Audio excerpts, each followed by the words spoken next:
بسم اللہ الرحمن الرحیم۔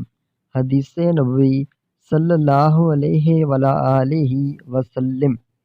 ابو ہریرہ رضی اللہ تعالیٰ عنہ سے مروی ہے کہ حضور سید عالم صلی اللہ تعالیٰ علیہ وآلہ وسلم نے صحابہ اکرام سے ارشاد فرمایا، کیا میں تمہیں ایسی چیز نہ بتا دوں جس کے سبب اللہ تعالیٰ خطائیں معاف فرما دے اور درجات بلند کرے؟ عرض کی، ہاں یا رسول اللہ۔